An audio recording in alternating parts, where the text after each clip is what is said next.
আসসালামু আলাইকুম। জাপান আসলে আমরা দেশ থেকে দেখি যা, নতুন আসার পরে শিক্ষার্থীদের মাঝে অনেকগুলা চ্যালেঞ্জিং আছে।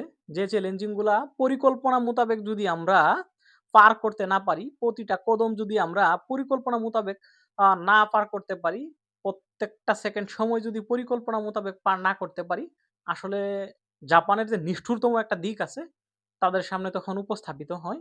এই বিষয়গুলা নিয়ে আ জাপানে আছেন মুস্তফা ভাই। উনি মূলত আমার সাথে আজ মোটামুটি উনার যে চ্যালেঞ্জিং গুলা গেছে এইগুলা নিয়ে আলোচনা করবে। মুস্তফা ভাই, কাইন্ডলি এই জায়গায় আসেন, বসেন। এখন বিষয় হচ্ছে আমি আপনার দেশ থেকেই চিনি, যথেষ্ট ভালো সম্পর্ক আপনার দেশ থেকে। মুস্তফা ভাই দেশ থেকেই N3 শেষ করে আসছিল। আসার পরও উনার কাছ থেকে যে বিষয়গুলা শুনছি, আমি নিজে ফেস করছি। উনি আসলে কোন প্রবলেম গুলার সম্মুখীন হইছে। দেখেন, প্রত্যেকটা ব্যক্তি যদিও সমপর্যায়ের প্রবলেম গুলার মুখোমুখি হয়, তারপরেও একেকজনের কাছে চ্যালেঞ্জিং গুলা একেক রকম হয়। উনি দেশ থেকে N3 শেষ করে আসার পরে চ্যালেঞ্জিং গুলা যদি উনার কাছে কঠিন হয়, আমি যতটুকু শুনছি অনেকটাই কঠিন। যারা শুধু N5 শেষ করে আসেন, তাদের কাছে চ্যালেঞ্জিং গুলা কি হবে, মূলত কতটা কঠিন হবে, আর জাপানের বাস্তবতা আপনার সাথে কিরকম হইতে পারে। আপনারা জাপান আসবেন অথচ ভাষাকে গুরুত্ব দেন না। আজকে মূলত আমরা দুইজনে আলোচনা করব জাপানে আসলে প্রথমে কি কি চ্যালেঞ্জিং থাকে, দেশ থেকে আপনাদের কি করে আসলে এই চ্যালেঞ্জিং গুলা সহজে মোকাবেলা করতে পারেন, আপনাদের পরিকল্পনা কি হওয়া উচিত। এখন মুস্তফা ভাইয়ের কাছ থেকে শুনি, উনি মূলত জাপানে কোন চ্যালেঞ্জিংটা প্রথমে ফেস করছেন। আসসালামু আলাইকুম। আমি গোলাম মোস্তফা, মির্জানো নিক্কি চ্যানেলের ওনার মাসুম ভাই। উনি আমার অনেক কাছের একজন ভাই। আমরা দীর্ঘ ৩ মাস একসাথে কঠোর পরিশ্রমের মাধ্যমে অনেক চেষ্টা, অনেক বাধা বিপত্তি পেরিয়ে আমরা জাপানে আসতে পেরেছি। মূলত আমি দেশ থেকেই N3 লেভেল পর্যন্ত ভাষা কমপ্লিট করে আসছি, এবং এখানে আসার পরে যখন জবে যায় বা জব সেক্টরে বলেন বা যে কোনো কাজে বলেন, ব্যাংকের কোনো কাজ বা কোনো একটা কেনাকাটা করতে গেলে আসলে N3 লেভেল পর্যন্ত ভাষাটা শেষ করেও আমি আমার নিজের মনের ভাবটা সম্পূর্ণভাবে জাপানিজদের বুঝাইতে পারি না। তো তখন মনে হয় যে দেশ থেকে যদি আরো একটু কিছু পড়ে আসতাম, তাহলে হয়তো বা আরো একটু ভালো হইতো। এখন আপনারা ভেবে দেখেন, আপনারা যারা N5 করে জাপানে আসতে চাচ্ছেন এবং বলতেছেন যে হ্যান্ড ক্যাশ রেডি আছে বা হ্যান ত্যান অনেক কিছু, তো এইটা আসলে করবেন না। অন্তত পক্ষে চেষ্টা করবেন N4 লেভেল পর্যন্ত ভাষাটা কমপ্লিট করতে। মাসুম ভাই বলল যে জাপানে অনেকগুলো চ্যালেঞ্জ আছে। অনেকগুলো চ্যালেঞ্জের মধ্যে সর্বপ্রথম এবং ইম্পর্টেন্ট চ্যালেঞ্জটাই হচ্ছে ভাষা। ভাষা যদি আপনি ঠিকঠাক ভাবে পারেন, তাহলে কোনো চ্যালেঞ্জই আপনার কাছে কোনো চ্যালেঞ্জ না। তো জাপানিজরা, এদের এদের এরা ইংলিশ পারে, এরা অনেক ভালো ইংলিশ পারে, কিন্তু আপনার সাথে ইংলিশ বলবে না। আসলে বিষয়টা এমনই হয়ে যায়। মুস্তফা ভাই যে বিষয়টা বলছে, দেখেন, জাপানিজটা আপনি তাও বুঝতে পারবেন। নরমালি তাদের ইংলিশটা যদি বলো, নরমালি তারা বলে না, তাদের যে মাদার ল্যাঙ্গুয়েজটা আছে জাপানিজ ল্যাঙ্গুয়েজ, এটাকে প্রচুর গুরুত্ব দেয় এরা। আর যদি ইংলিশ বলেও তাদের ইংলিশের যে প্রোনাউন্সিয়েশন, হাতছুন, এটা এতটাই কঠিন হবে আপনার কাছে ফিজিক্স অথবা ম্যাথ অথবা কেমিস্ট্রির জৈব রসায়নের থেকে কঠিন বা জটিল মনে হবে। বিষয়টা এরকমই। এখন জাপানের যে জব সেক্টর, হিউজ পরিমাণ জব আছে, এটা আমরা জানি। জাপানের প্রায় 95 থেকে 98% বা 100% মানুষই রেস্টুরেন্টে খাওয়া দাওয়া করে। দেখা যায় যে জাপানে প্রায় 90% রেস্টুরেন্টে জব ফাঁকা আছে। ফাঁকা আছে মানে কি আপনাকে লগে লগে নিয়ে নিবে বা আপনি আসার মাত্র আপনাকে নিবে? নিবে না। মুস্তফা ভাই আসার পর থেকেই উনি জব করতেছিল। ইভেন আমরা 19 জন একসাথে আসছি। এখনো যারা ল্যাঙ্গুয়েজে একটু দুর্বল, তারা মূলত অনেকটা চ্যালেঞ্জিং এর ভিতরে অতিবাহিত করতেছে। অন্য কোনোদিন তাদের হয়তোবা নিয়ে আসবো।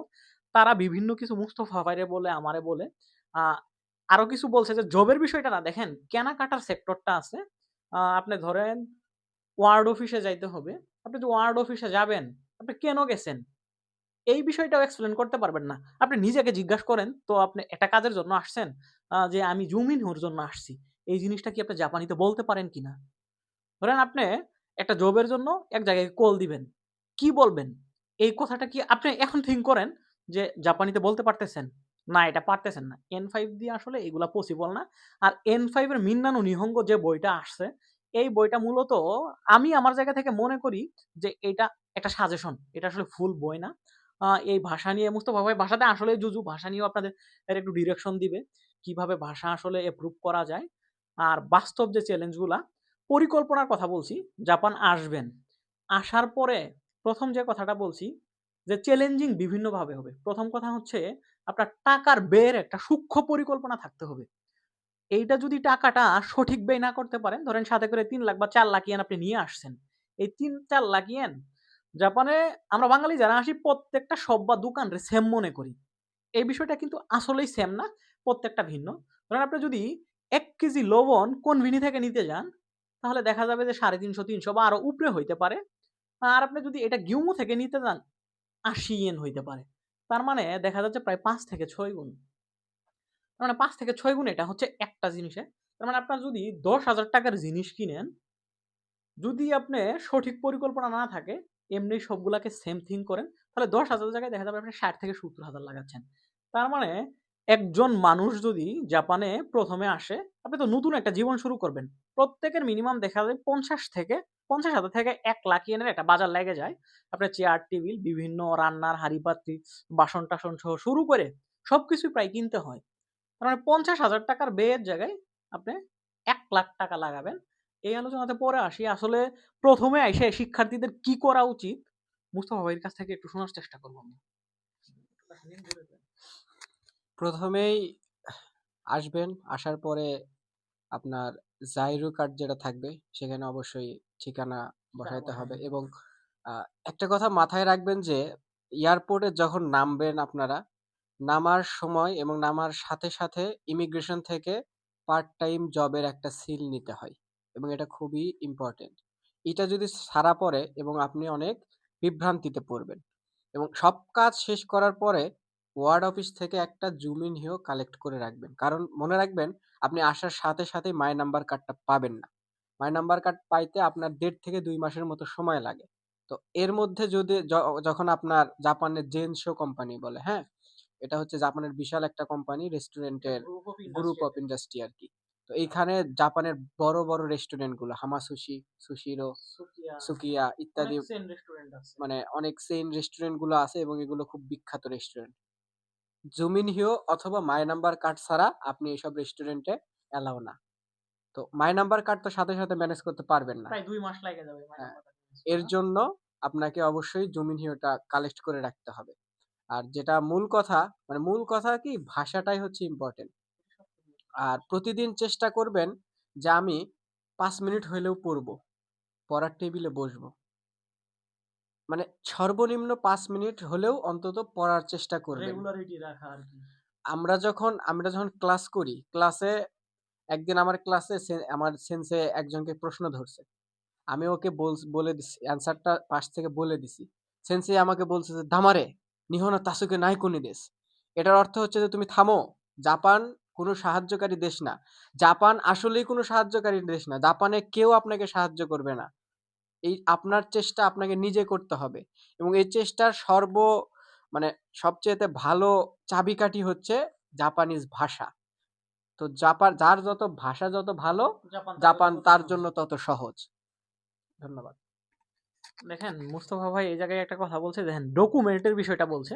ডকুমেন্ট এতটা ইম্পর্টেন্ট একটা বিষয়, অনেকেই দেখা যায় ইমিগ্রেশন থেকে বের হওয়ার সময় আপনার জাইরু কার্ডে আপনার ঠিকানার অ্যাড্রেস বসায় দেয়। অনেকেই মিস্টেক করে পার হয়ে আসে। আমার একজন স্টুডেন্ট, সে আবার তানভীর নাম, জাইরু কার্ডে সে ঠিকানা বসায় নিয়ে আসে নাই। আপনি যদি জাইরু কার্ডে মনে করেন ওয়ার্ক পারমিট বা ঠিকানা অ্যাড্রেসটা না বসায় নিয়ে আসেন, আপনি জব করতে পারবেন না। ইভেন তার পরবর্তীতে কয়েকবার এটার জন্য প্রায় ৩-৪ বার বা আরো উপরে হবে একটা হেসেল বহন করা লাগছে এই অ্যাড্রেসটা বসায় নেওয়ার জন্য। তার মানে ১ম বিষয় হচ্ছে আপনি যখন ইমিগ্রেশন থেকে বের হবেন, জাইরু কার্ডের ঝামেলাটা কমপ্লিট করে ফেলবেন।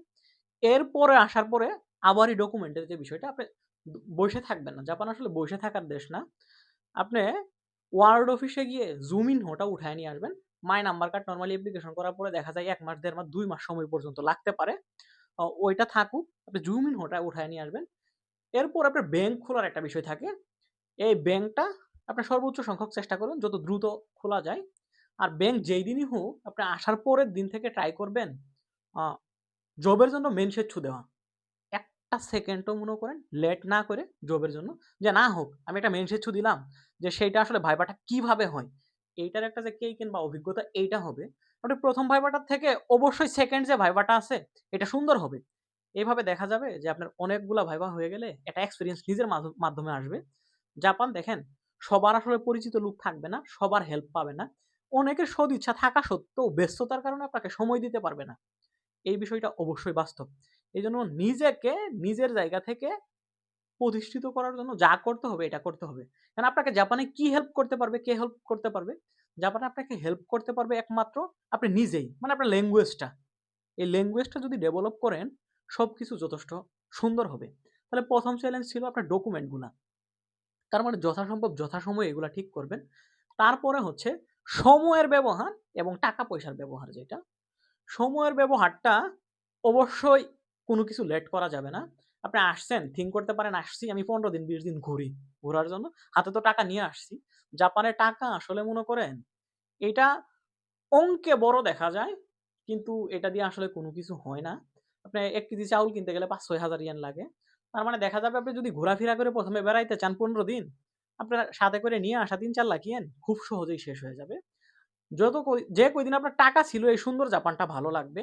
দেন আপনি জব পাওয়া তো একটু টাফ থাকা সত্ত্বেও, ল্যাঙ্গুয়েজ ভালো না হইলে। তার মানে জব পাইলেও তো আপনি সেলারি পাইতেছেন না। বিভিন্ন ব্যাংকের কারণে দেখা যায় পরের মাসে লাস্টের দিকে সেলারি ঢুকে। নরমালি ১০ তারিখের পরে সব জায়গায়ই ঢুকে। আবার বিভিন্ন আছে, দেখা যায় যে আপনি ৩০ তারিখ শেষ হয়েছে পরের ৩০ তারিখে পর্যন্ত সেলারি ঢুকে। তার মানে আইসে জব পাইলেও আপনার সেলারি পাইতে ২ মাস লেট হয়ে যায়। আপনি যদি টাকা না থাকে, পৃথিবী নামক গ্রহে সবথেকে বড় ডিপ্রেশন যেটা আছে, এটা আপনার মাথায় চলে আসবে। কারণ আপনাকে কথা দিয়ে সাপোর্ট করার কেউ নাই। আপনার পাশে দাঁড়ানোর মতো কেউ নাই। আপনি ১৪-১৫ লাখ বা ২০ লাখ টাকা অলরেডি ব্যয় করে চলে আসছেন। আপনি তো বাড়ি থেকে টাকাও চাইতে পারতেছেন না। মানে যত ডিপ্রেশন বললাম না, এই গ্রহের যত ডিপ্রেশন আছে আপনার মাঝে চলে আসবে। এখন সময়ের ব্যবহারটা কিভাবে করবেন? ১ম দিন থেকেই আপনি ট্রাই করবেন, হোক আর না হোক মেনসেচ্ছু বা ভাইবা দেওয়া জবের জন্য। কারণ এটা হবে obviously। কারণ সবাই তো আপনার সউকায় পাবেন না। কিন্তু আপনাকে তো প্রিফার করতে হবে এটা। আপনি নিজেকে প্রিফার করে যে আমার যাতে একটা জব হয়, তবে দমে যাওয়া যাবে না। একদম টানা আপনার মেনসেচ্ছু দিয়ে যাইতে হবে। সেকেন্ড কথা হচ্ছে টাকার ব্যয় যেটা, এই টাকার ব্যয়টা কিভাবে করবেন? দেখেন, জাপানে সবগুলার কয়েকটা ক্যাটেগরি আছে। কনভিনিয়েন্স স্টোর আছে, তারপরে আছে সুপার শপ আছে, ড্রাগ স্টোর আছে, সেকেন্ড স্ট্রিট আছে, ইয়াকুইনো শপ আছে। এগুলো সবই সব। বাংলাদেশ থেকে যারা আমরা ১ম এ আসি, তারা থিংকিং করি এগুলো সবই হয়তোবা সেম। সেম না, দেখা যায় আপনি যদি একটা ধরেন একটা ইয়ারফোন আপনি দাইসো থেকে কিনছেন। আমি উদাহরণস্বরূপ ধরি ওইটা ২০০ ইয়েন দিয়ে কিনছেন। আপনি যদি এটা ডঙ্কিতে কিনতে যান, তার মানে এটা হয়তোবা আপনার ১০,০০০ লাগবে। ধরেন আপনি একটা প্লেট দাইসো থেকে কিনছেন। এটা যদি আপনি ডঙ্কিতে কিনতে যান, ১,০০০ এর নিচে পাবেন না। তার মানে ১ম এ এসে জাঁকজমকপূর্ণ কাছে দেখে সবকিছু করা যাবে না। ১ম এ চেষ্টা করবেন পরিচিত কাউকে খুঁজে বের করা যায় কিনা। তার সাহায্য নিয়ে কোনো কিছু কেনাকাটা করা যায় কিনা। অন্ততপক্ষে একটু সময় বের করে নিয়ে। আ তারপরে এই যে ১ম এ কোনবিনির আলাপগুলায় আসি। আপনি আশেপাশে লসন, ফ্যামিলি মার্ট, তারপরে 7-Eleven এগুলা হচ্ছে কোনবিনি। এগুলোর সুবিধা আছে ২৪ ঘন্টায় আপনি খোলা পাবেন এবং খুব কাছে পাবেন। বুথ সহ সকল বিল প্রদানের সুযোগ থাকে। এই জায়গায় দেখা যায় এই সুযোগ সুবিধার কারণে অনেকেই ভাবে নরমাল সব দোকানের মতো। এইটা সুপার শপের থেকে মোটামুটিভাবে অনেকটা দামি হয়। ওই যে আমি পূর্বে যে লবণের উদাহরণটা দিছিলাম। সো ১ম দিকে কোনবিনি থেকে কেনাকাটা মোটামুটিভাবে অফ রাখবেন টাকা বা বাঁচাইতে চাইলে। তাহলে আপনার আইসা নিত্য প্রয়োজনীয় যে জিনিসগুলা কিনা লাগবে, ধরেন আপনার রান্নার পাতিল, প্লেট, বল, কাঁচি থেকে চাকু থেকে শুরু করে যত কিছু লাগে এইগুলা মোটামুটি ডঙ্কি থেকে কিনতে পারেন। এইগুলা নিয়ে মোটামুটি ভাবে মুস্তাফা ভাইয়ের কাছ থেকে কিছু শুনি একটু। এটা হচ্ছে যে মানে ডাইসো, হ্যাঁ? ডাইসোতে যেকোনো জিনিসই ১০০ থেকে ২০০ টাকার মধ্যেই কিনতে পাওয়া যায়। আ ডাইসু, সেইরা, হ্যাঁ, তারপরে কেন্ডো, হ্যাঁ। ইয়াকুয়েনো সব বলে যেটাকে মূলত যদি বলে। আপনি সবজি, মাছ ইত্যাদি বা নিত্য প্রয়োজনীয় জিনিসগুলো কিনতে যান, খাবার যেগুলা। তাহলে গিউমো সুপার শপ, জুমো অথবা অথবা সেইম। সেইউ অথবা ডঙ্কি থেকেও কিনতে পারবেন। আমরা দেখেন যে একটা ডিমের কথা বলি, ডিম হচ্ছে যে মূলত যেটা বড় এল সাইজ ডিম, জাপানে আবার সাইজ আছে সাইজ ডিমের। আছে এস, এম, এল আরকি। তো এল সাইজ যে ডিমটা, এইটা হচ্ছে যে কোনবিনি থেকে নিলে ৩৫০ থেকে ৪০০ ইয়েন পড়ে। এটাই অ্যাভেলেবল 350 উপরেই প্রায় পড়ে যায়। ঠিক সেম ডিমটা আপনি ডঙ্কি থেকে নিলে 250 টাকার মধ্যেই নিতে পারবেন। আবার ডাইসো মাসুম ভাই যেটা বলল, ডাইসোতে যে প্লেটের দাম 100 টাকা অথবা 200 টাকা, ওই প্লেটের দাম দেখেন ডঙ্কি থেকে আপনি কম দামে ডিম কিনলেন, কিন্তু প্লেটটা কিনতে যান 1000 উপরে 1000 যায়। এর উপর যাবে। তো সব জিনিস সব জায়গা থেকে কেনা যাবে না। জাপানে আসবেন, আসার পরে ঘরে বসে থাকলে হবে না। বসে থাকলেন মানে আপনি জীবন যুদ্ধে পিছিয়ে গেলেন। অলরেডি পিছিয়ে পড়া যারা বসে হ্যাঁ, থাকে। আপনি আসবেন, ঘুরবেন, হ্যাকুয়েন শপ, ডাইসো, গিউমো, সেইউ, সে সেই যত কিছু আছে যত ঘুরে কিছু ঘুরে আছে। দেখবেন, সেকেন্ড স্ট্রিট বিশেষ করে সবকিছু দেখবেন, কেনাকাটা করবেন। আবার কন মাসুম ভাই বললো যে কনবিনি বা এগুলোকে এড়িয়ে যেতে, আমি বলবো এড়িয়ে যাবেন না, এগুলোতে যাবেন, গিয়ে দেখবেন যে আরু ভাই তোর বসু আছে কিনা, এই জন্য অবশ্যই। যাবেন আপনারা অবশ্যই। তো এটার জন্য আপনাকে অবশ্যই যাইতে হবে। তেনসো থাকবে বা তেনসোকে গিয়ে বলবেন যে আরু ভাই তুমি বসু গাড়ি মাস্কা, এভাবে মানে কথা বলতে হবে, বা মুখ যার থেকে সাথে, বের করে নিয়ে হ্যাঁ, আসতে হবে জাপানিজ কথা ভাষাটা। মানে মূল কথা হচ্ছে জাপানে আইসা আপনি জাপানিজদের কথা একটু হলেও বুঝবেন, কিন্তু বলাটা। আপনি বলতে পারবেন না, বলাটা আপনি একটু হাজুকাশি হবেন, মানে শরম পাবেন। তো এই শরমটা ভেঙে আপনাকে জাপানকে জয় করতে হবে। এখন এই বিষয়গুলা ১ম ই হচ্ছে প্রতিটা বিষয়ের ক্ষেত্রে পরিকল্পনা আসলে সুস্পষ্ট থাকা উচিত। এটা প্রতিটা কদম ফেলেন, এটা পরিকল্পনা থাকুক। আপনি প্রতিটা স্টেপ যান, এটা পরিকল্পনা থাকুক। পরিকল্পনা মোতাবেক যদি চলেন, জাপান আপনার জন্য সুন্দর হবে। কিন্তু যদি আপনার পরিকল্পনা না থাকে, ভবঘুরে টাইপের, আসলে জাপানটা ভবঘুরে লোকদের জন্য না। জাপান আপনার জন্য কি হবে? আপনি ঢাকা কোথাও একটা বাসার ছাদের নিচে ঘুমাইতেন। জাপান আসার পরেও যদি ভবঘুরে থাকেন, জাপানের কোনো একটা বাসার ছাদের নিচে ঘুমাবেন। এর বাইরে আসলে কিচ্ছুই না। জাপান মানে মনে করেন আপনি ধনী হয়ে যাবেন না। জাপান মানে আপনি চেঞ্জ হয়ে যাবেন না। জাপান আপনাকে হয়তোবা সুযোগ দিবে। কিন্তু আপনার পরিবর্তনটা আপনার হইতে হবে। তবে জাপানে স্ট্রাগল করার একটা মন মানসিকতা obviously আপনাকে নিয়ে আসতে হবে। যে কেননা একটা দিনে একজন ব্যক্তির উপর দিয়ে কি পরিমাণ পরিশ্রম যায়, একটুটা মুস্তাফা ভাইয়ের কাছ থেকে আমি এটা শুনি। আমি আমার নিজের কথাই বলি। আমি আসলে দেখেন সকালে ঘুম থেকে উঠা স্কুলে যাইতে হয়, বাসা থেকে স্কুলের দূরত্ব প্রায় 4 4 কিলো কিলোমিটারের মতো, প্লাস এবং পাহাড়ি রাস্তায়। এবং একটু ঢালু স্লোপ আছে আর কি। তো আমি মাসুম ভাই একসাথে স্কুলে যাই, প্রায় 20 থেকে 25 মিনিট সময় লাগে। তো এই যে যাই, আমরা 4 তলায় থাকি, হ্যাঁ। জাপানে আপনি যাবেন, এই যে 4 তলা 5 তলা এইসব বাসায় কোনো লিফট থাকে না, কারণ এরা অনেক কঠোর পরিশ্রমী। এটা ওরা প্রমাণ করার জন্যই মনে হয় লিফটটা রাখে লিফট না গাককুতে বাসায়। লিফট থাকা সত্ত্বেও আর লিফটে উঠতে দেয় আমার না। ক্লাস হচ্ছে 6 তলায়, মাসুম ভাইয়ের ক্লাস 4 তলায়।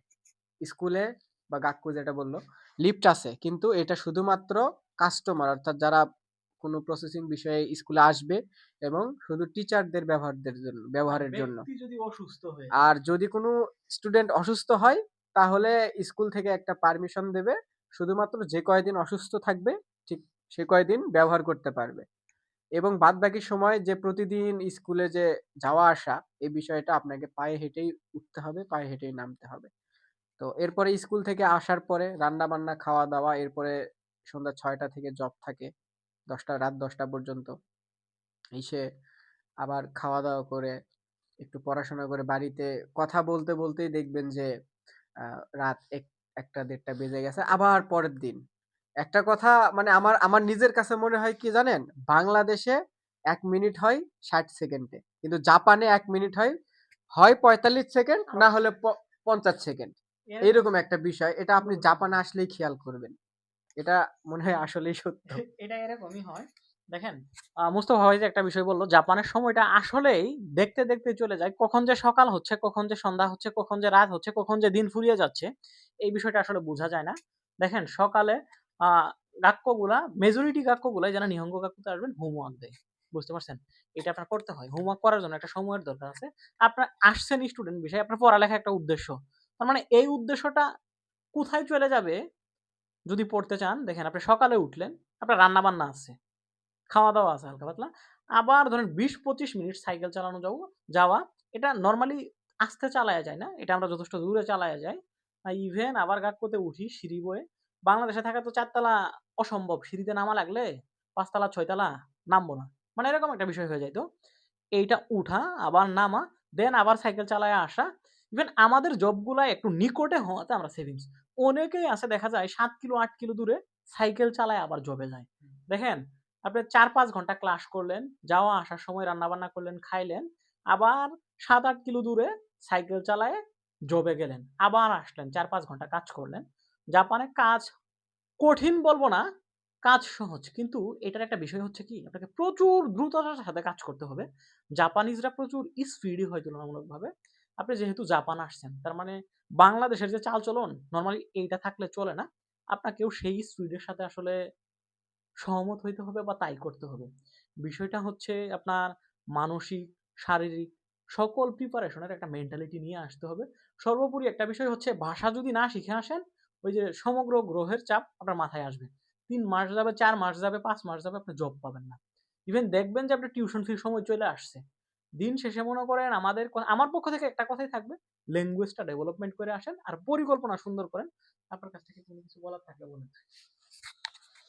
বলার আর কি থাকে, মানে জাপানে যে জায়গাতেই যাই সব জায়গাতেই ভাষা, মানে ভাষার গুরুত্বটা যে এত বেশি, আগে যদি জানতাম তাহলে এখন মনে হয় যে আরো যদি দেশে থেকে পড়ে আসতে মিনিমাম পারতাম, ইন্টু শেষ করে আসা ভালো। মিনিমাম N2 শেষ করে আসতে পারতাম, তাহলে হয়তো জাপানের জীবনটা আরেকটু সুন্দর হলেও হতে পারতো। নিজেকে একটা সান্ত্বনা দেওয়ার মতো হ্যাঁ, উপায় থাকে। এরকমই বিষয়টা আর কি। তো সবাই ভালো থাকবেন, এই আশাবাদ ব্যক্ত করে আমরা শেষ করছি। সবাইকে ধন্যবাদ। আসসালামু আলাইকুম।